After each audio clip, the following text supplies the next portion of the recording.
The sky above Earth was quiet, but deep in space trouble was already coming. For many years, the alien empires had thought little of Earth.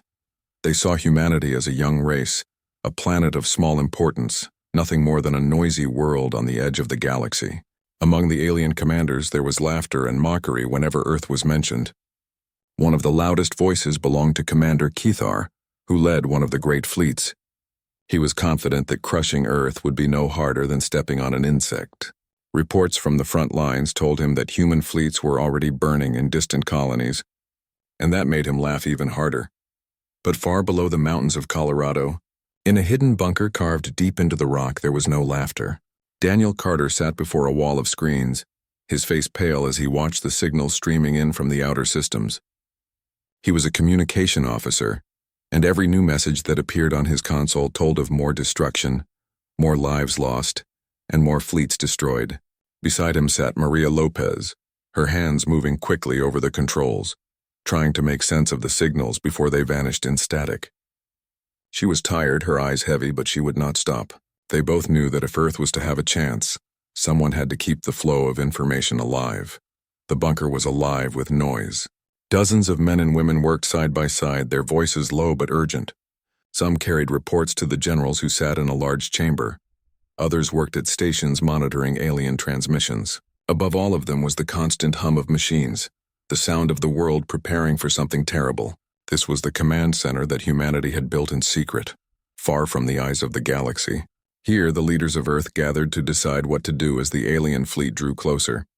President Laura Mitchell stood in the council chamber, her hands resting on the table as she listened to the voices around her. Some wanted to surrender, to beg for mercy before it was too late.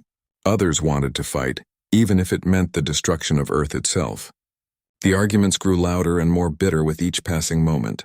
Laura's face was calm, but inside she felt the same fear that gripped everyone else. She thought of her children, of the cities above the ground, of the billions of lives that depended on her choices. The weight of all those lives pressed down on her like stone. Daniel sent another signal to her desk. The alien armada was only days away from reaching the edge of the solar system.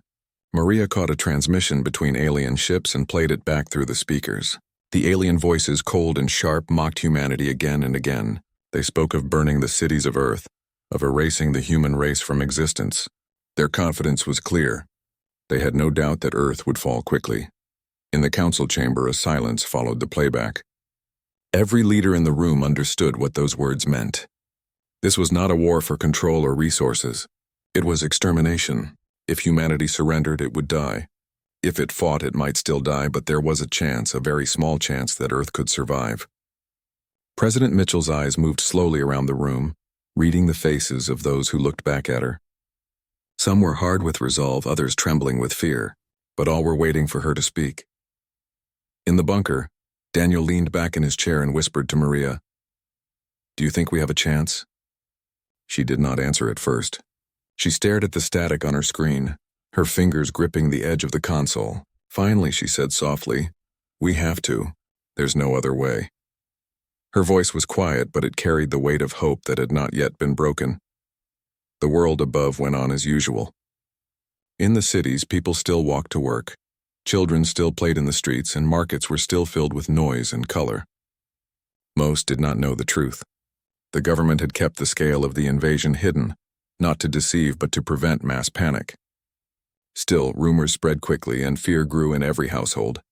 Families whispered about strange lights in the sky, about soldiers being sent to bases in silence, about something coming that no one wanted to name. At night, the stars shone down on the world, calm and eternal, while far away alien ships moved steadily closer. On Mars, the mining colonies were already empty, their people evacuated or killed. On the moons of Jupiter, human outposts sent desperate messages begging for help before they went silent. The silence was the worst. It meant there was no one left alive to speak. Back in the bunker, the debates raged on. Some generals wanted to reveal Project Sentinel, the secret that had been hidden for decades. Others argued that using it too soon would doom them, that they had to wait until the last moment. Daniel had heard rumors of Sentinel before, whispers in the halls when the commanders thought no one was listening. No one outside the highest circle knew what it truly was, but everyone agreed it was powerful. perhaps powerful enough to change everything. President Mitchell finally raised her voice, cutting through the arguments. We cannot surrender. If we surrender, we are already dead. We will fight, and if the galaxy wants to see what humanity is capable of, then let them see. Her words carried across the chamber, filling the room with a new kind of silence. This time it was not fear that held them still, but something harder, something close to resolve. Daniel heard her words through the broadcast system and felt a chill run through him. Maria's eyes lifted from her console, and for the first time that day a small smile touched her face. She's right, Maria whispered. We fight. The preparations began at once. Orders were sent to the fleets that remained, to the soldiers on Earth, to the scattered outposts still holding on. Factories worked without pause, producing weapons, ships, and armor. Scientists moved in secret labs, preparing things that no one had ever seen before. In the deep oceans, hidden doors began to open, and from beneath the waves rose shapes that no human outside a handful of engineers had ever witnessed. Humanity was gathering all of its strength for the battle that was to come. But even as the work continued, fear did not vanish. Daniel went to the sleeping quarters after his shift, lying in the darkness as the hum of the bunker machines filled the air. He thought of his family in the Midwest, of his younger brother who did not know the truth, of his mother who still believed the news when it said everything was under control. He wondered if he would ever see them again. Maria in her own bunk across the hall could not sleep either. She stared at the ceiling, her heart heavy with the thought of what the alien fleet would do when it reached Earth. But she also remembered her father's words when she was a child. Never stop fighting. Even if you think the end has come, never stop. In the dark silence of the bunker, she whispered those words to herself. She did not know if anyone else could hear, but it gave her strength. Far above, in the cold black of space, the alien fleet moved closer, a tide of fire and steel. Commander Kethar sat in his throne-like chair on the flagship bridge, already imagining Earth's cities burning, already dreaming of the victory he thought was certain. He did not know what waited for him. He did not know that beneath the surface of Earth something old and powerful was beginning to wake, and on Earth itself, in the hearts of billions, a quiet flame of defiance began to burn. The alien fleet entered the solar system with a power and size that humanity had never seen before. Their ships stretched across the darkness like an endless storm. Vast carriers, sharp warships, and heavy dreadnoughts moved in formation, their lights glowing cold against the black sky. For the aliens, this was a march of triumph. They believed the battle was already won. On their flagships, commanders spoke with pride, mocking the humans they had come to destroy. They spoke of Earth as if it were already dead.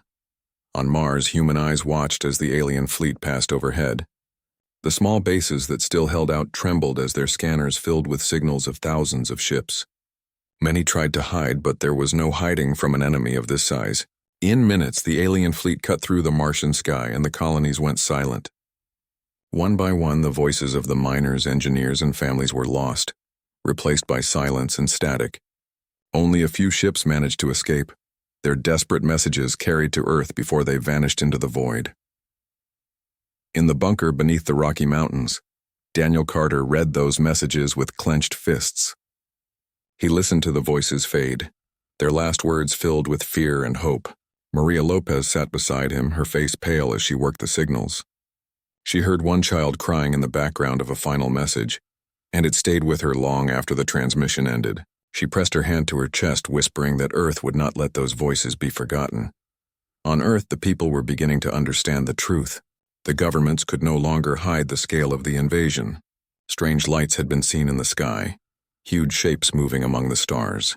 News spread quickly and fear grew into panic. In New York, Los Angeles, Chicago, and every other city, crowds filled the streets demanding answers. Families packed their belongings and tried to flee inland. Some prayed, others shouted in anger, but all of them knew something terrible was coming. President Laura Mitchell stood before the cameras in a hidden studio. She looked directly into the lens, speaking not as a leader but as a mother, a daughter, and a citizen of Earth. "This is a time of great danger," she said, her voice steady, "but we will not surrender. We will not be erased. We are human, and we will endure." Her speech was carried to every screen, every radio, every device across the planet. For many, it was the first time they truly believed that Earth still had a chance. The aliens also heard the message. On their ships, they laughed at her words. Commander Cathar listened from his throne-like chair, his dark eyes gleaming with scorn. They fight against the stars themselves, he said. Their courage will be their ruin. His officers bowed and agreed, their claws tapping on the metal floor as they prepared for the next strike. Back in the bunker, Maria's hands flew across her console. She picked up fragments of alien communications. They spoke openly, careless of human ears. She translated the words with growing horror. They mean to kill us all, she whispered. Daniel turned to her. What do you mean? Her eyes did not leave the screen. They're not here to conquer. They're here to erase us. Every city, every village, every life. They want nothing left. The news spread quickly through the bunker. Fear struck the officers and soldiers alike, but it also lit a fire in their hearts. If the aliens wanted to wipe humanity from existence, then there was no reason to beg for mercy. There was only the fight. Generals gathered in the council chamber once again, their voices hard with urgency. They spoke of Project Sentinel, the secret weapon hidden for decades beneath Earth's surface. Some demanded it be revealed at once. Others urged caution, warning that if it failed, there would be nothing left to protect them. Daniel and Maria were not allowed in those meetings, but they could hear the raised voices through the heavy doors. They sat together in the hall, listening to the echoes of history being made. Do you believe in Sentinel? Daniel asked softly. Maria hesitated. I don't know what it is, she admitted, but I believe we have to try. We have nothing else. Her words carried no certainty, but they carried hope. In orbit around Jupiter, the first true battle began. Human fleets made up of what remained of Earth's warships moved to intercept the alien armada. Their ships were smaller, their weapons weaker, but their resolve was strong. At the front of the fleet was Captain Eric Lawson, a man known for his steady courage. He stood at the bridge of his ship, his voice calm as he gave orders. We fight to hold them here. We fight to buy Earth time. We fight because we must. His crew answered with firm voices, their fear hidden behind duty. The clash was brutal.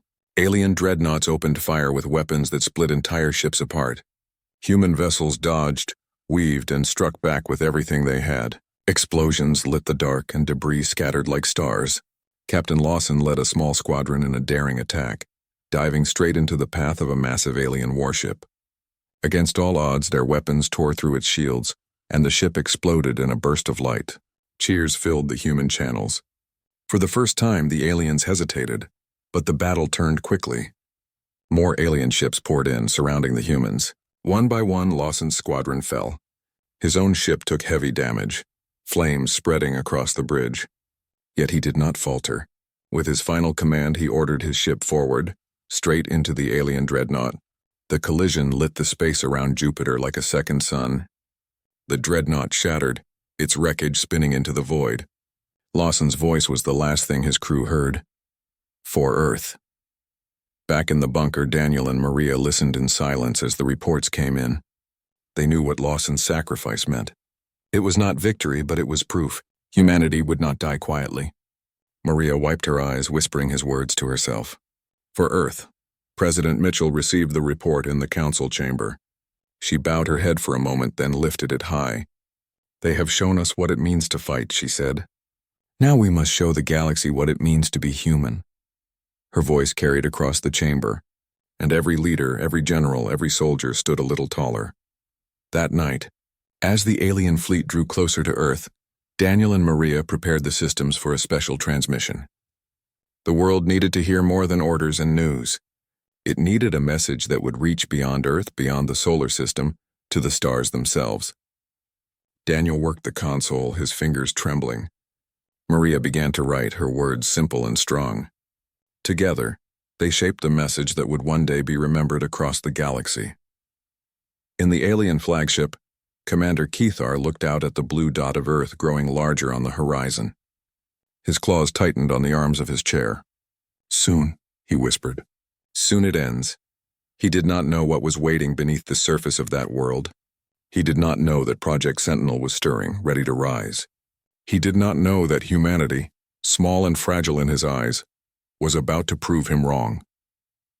On Earth, in the bunkers and cities, in the fields and mountains, people held their breath. Some prayed, some cried, some simply waited. But in every heart there was a spark. A spark of defiance, a spark of hope. They did not know if they would live to see another sunrise, but they knew they would not surrender. The alien fleet passed Mars, passed the orbit of the asteroid belt, and moved toward Earth. The final stage was near. In the silence of the command bunker, Daniel and Maria sent out the first signal of Earth's coming stand. It was not yet the final transmission, but it was a promise. Humanity would fight, humanity would endure, and the galaxy would remember. The battle near Jupiter had left scars across space, but the war was far from over. Alien ships moved forward in endless waves, pushing past the shattered remains of Captain Lawson's fleet. The humans had fought with courage, but now the alien commanders believed that Earth was nearly finished. Commander Kethar stood on the bridge of his flagship, gazing at the reports from his officers. The humans had destroyed one of his dreadnoughts, but to him, it meant little. He had thousands more. Still, a small part of him felt an edge of caution. The humans had fought harder than expected, and the sacrifice of Captain Lawson had unsettled even his most loyal officers. On Earth, in the hidden bunker beneath the Rocky Mountains, Daniel Carter and Maria Lopez worked through the night. The battle reports came in, each one heavier than the last. Ships destroyed, colonies silent, families lost.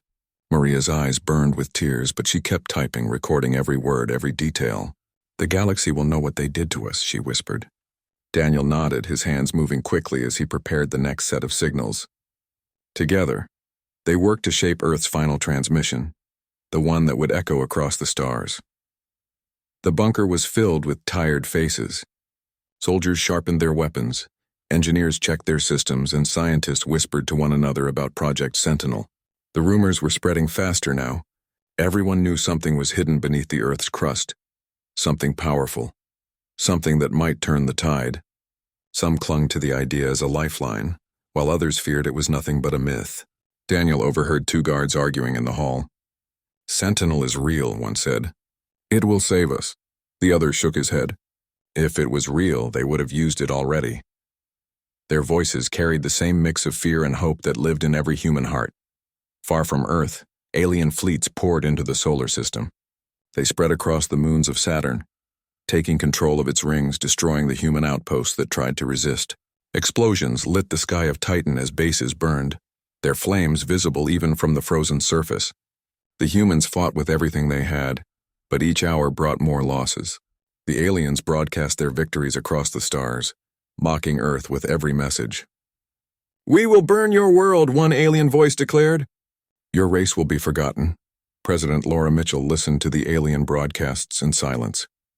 She sat with her generals in the council chamber, her face calm even as the words filled the air. Some of the generals slammed their fists on the table, demanding Sentinel be released at once. Others begged for patience, warning that if Sentinel failed, it would doom them all. Laura closed her eyes for a moment, then spoke. "We will wait until they strike Earth itself. Then we answer with everything we have." Her voice was quiet but firm, and no one dared to argue further. In the bunker, Maria caught another alien transmission. This one was different. It was a private channel not meant to be heard by human ears. She leaned forward, adjusting the frequency until the voices became clear. Her face went pale. "Daniel," she whispered. "Listen." Together they heard the alien commanders speaking. The words cut through them like knives.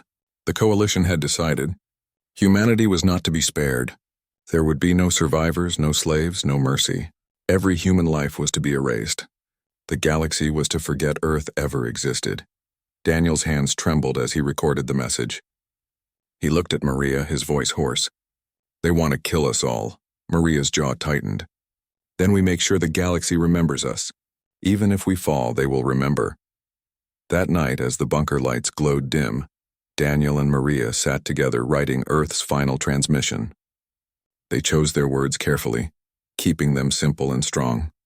They spoke of courage, of sacrifice, of defiance. They told the story of Captain Lawson, of the colonies that had fallen, of the people who refused to surrender.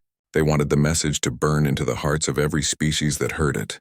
"This is not the end of humanity," Maria said as she typed. "This is the beginning of how we will be remembered." Above them, in the skies of Saturn, another battle raged.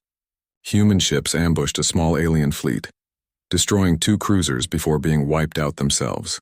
The news reached the bunker quickly and the soldiers cheered. It was a small victory, but it gave them hope. "We can fight them," one soldier said, gripping his rifle tighter. "We can still fight," but the truth was grim. The alien fleet was endless, and Earth's defenses were breaking. The Council knew that Sentinel had to be revealed soon. President Mitchell walked alone through the halls of the bunker that night, her footsteps echoing against the stone. She thought of her children asleep in another bunker, hidden far away. She thought of the billions of lives counting on her. She stopped in front of a sealed door, one marked with no name, guarded by 2 silent soldiers. She placed her hand on the cold metal. Behind that door was Sentinel, the secret that could save them all, or destroy them. Commander Keither sat in his chamber aboard the alien flagship, listening to the reports. The humans had fought harder than he expected, but he still believed victory was close. He leaned forward, his claws tapping against the armrest of his chair. "They will fall soon," he said. But deep inside, a shadow of doubt gnawed at him. Why had Earth not surrendered yet? Why did the humans keep fighting when their defeat seemed certain? He shook the thoughts away, but they lingered in the corners of his mind. On Earth, Daniel and Maria prepared to send a test of the transmission. The words appeared on the screen, glowing softly in the dim light. "We are humanity. We will not be erased. Our courage is our weapon. Our will is our shield. This is not surrender. This is our stand." Daniel read the words aloud, his voice steady. Maria nodded, her eyes shining. "It's strong," she said. "It's what we need." As the alien fleet drew closer, the world above grew restless. Cities went dark as power was redirected to defense systems. Families hid in shelters, holding one another close. In the skies, pilots waited in their ships, their hands trembling over the controls. Soldiers stood ready at bases, their hearts pounding in their chests. Everyone knew what was coming. Everyone knew the final battle was near. In the bunker, the transmission system was tested again and again. Daniel and Maria worked without sleep, their faces pale with exhaustion but lit with determination. Around them, the bunker felt like the heart of the world, beating stronger with every passing hour. President Mitchell visited them once, placing a hand on Daniel's shoulder. "Your words will speak for all of us," she said softly. Daniel looked up at her, his throat tight. "We'll make them remember." The alien fleet crossed the orbit of Mars, moving toward Earth. Their ships blotted out the stars, their weapons charged and ready. Commander Keither smiled, already imagining the fire that would consume the human world. He did not know that deep beneath the mountains, Project Sentinel waited. He did not know that Earth's final transmission was ready to echo through the galaxy. He did not know that humanity, though bruised and bleeding, was far from broken. And so the stage was set. The invaders closed in. The defenders stood ready, and the fate of Earth hung by a single thread. In the command bunker, Daniel whispered to Maria, "They think we are finished." She looked back at him, her eyes filled with fire. "Then let's show them how wrong they are." The alien fleet reached the edge of Earth's orbit. Their ships were like an endless wall, stretching from horizon to horizon in the black of space. Weapons powered up, glowing with deadly light. The invasion was no longer something distant. It was here. The blue planet below shone peacefully, but above it death was waiting. Commander Keither stood at the center of his flagship bridge, his claws gripping the railing as he gave the order. "Begin the attack." His voice echoed with cruel satisfaction. In the skies, alarms rang across every base. Satellites burned as the first alien weapons fired. Human defense platforms in orbit opened fire in return. Beams of light tearing through the dark. Explosions lit the heavens and debris rained down toward Earth. The war had come home. Cities trembled as sirens wailed. Families rushed into shelters. Soldiers took their positions at defense lines. Everyone knew the moment had arrived. Deep beneath the Rocky Mountains, Daniel Carter and Maria Lopez listened as the first reports came in. Alien ships were hammering the orbital defenses. Human fleets were fighting back, but the numbers were against them. Daniel's hands shook as he typed, sending commands and warnings. Maria pressed her headset tighter, listening to the voices of pilots who fought above the atmosphere. She heard their fear, their courage, and their final words as ships fell silent one by one. In the council chamber, President Laura Mitchell stood before her generals. The walls shook as distant impacts struck the planet. "It is time," she said firmly. "Release Sentinel." The room fell silent. Every person there understood the weight of those words. Generals nodded, scientists hurried to their stations, and engineers moved quickly to unlock systems that had been sealed for decades. Sentinel was no longer a secret. It was humanity's last hope. Across the planet, hidden doors began to open. From deep within the oceans, massive shapes rose, casting shadows on the waves. From mountains, metal structures unfolded like giants waking from their sleep. From deserts, weapons that had been buried for generations pushed upward, glowing with power. Sentinel was real. It had been waiting, hidden in the heart of Earth, built from technology humanity had uncovered long ago and guarded in silence. Now it was awake. The first strike came from the Pacific. A beam of white light shot upward from beneath the waves, cutting through the sky like a sword. It struck an alien warship and split it in two. The explosion shook the heavens. Cheers rose from bunkers and bases as humanity saw its true power. Sentinel's weapons continued to fire, beams of energy tearing apart ships that had once seemed unstoppable. Commander Kethar's smile faded as reports flooded in. Dozens of his ships were gone in moments. His officers looked at him in fear, but he snarled, "Press forward." "Break them." The battle turned fierce. Human fleets that had been retreating now charged back, supported by Sentinel's fire. Pilots screamed in triumph as alien ships exploded around them. On the ground, soldiers fought with new strength, watching the sky light up with victories. President Mitchell spoke once again to the world. Her voice carried through every screen and radio. "We are not finished. We are not weak. This is our planet. This is our fight." Her words lit a fire in every heart. Daniel and Maria worked without rest, sending updates, guiding ships, and preparing the final transmission. Maria's eyes were wide as she watched Sentinel systems tear through the alien fleet. "It's working," she whispered. "We can win." Daniel nodded, though his face was tight with focus. "We can't stop now. The galaxy has to hear this. Above Earth, the war raged on. Alien ships swarmed like locusts, trying to crush Sentinel's weapons. They bombarded the oceans, the mountains, the deserts, trying to silence the giants that had risen from the planet. But Sentinel was vast. For every weapon destroyed, another fired. Beams of light split the heavens again and again. Commander Kethar slammed his claws on the console, roaring in anger. How is this possible? How did these humans hide such power? On the battlefield near the moon, human ships fought desperately. Captain Lawson's sacrifice had become a symbol for them all. Pilots shouted his name as they charged, pushing back against overwhelming odds. Sentinel's weapons gave them the strength they needed. Slowly, painfully, the alien fleet began to falter. One dreadnought exploded, then another. The tide was turning, but victory came with loss. Cities on Earth were still burning. Millions had died in the first waves of the attack. Families mourned even as they cheered for Sentinel. Soldiers lay broken on battlefields. The price of survival was heavy. President Mitchell knew it, but she stood tall, her face unshaken. "Let the galaxy see us," she whispered. "Let them hear us." At last, Daniel and Maria were ready. The systems were aligned, the signal was clear. The words glowed on the screen.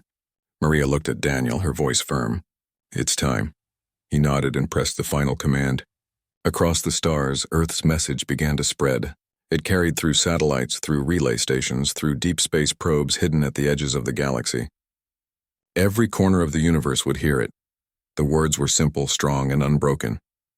"This is Earth. We are not defeated. We are not afraid. To those who come against us, your fate is sealed." The message echoed even as Sentinel's weapons roared, even as alien ships fell in flames. It was more than words. It was a promise. Humanity would endure. Humanity would never be erased.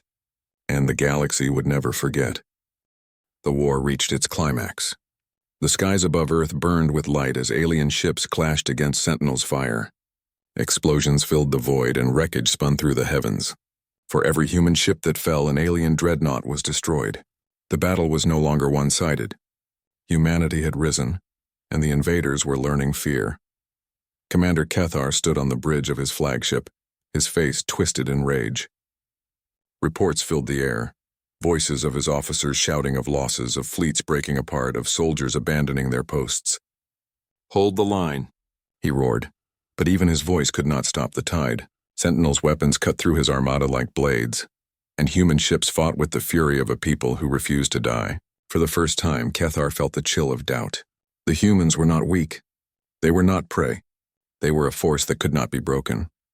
On Earth, in the bunker beneath the mountains, Daniel Carter and Maria Lopez listened as the reports came in. their screens filled with images of victory and loss.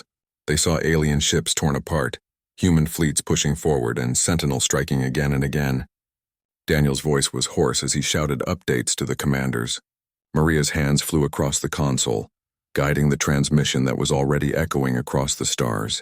Every word was a weapon, every signal a reminder that Earth was alive.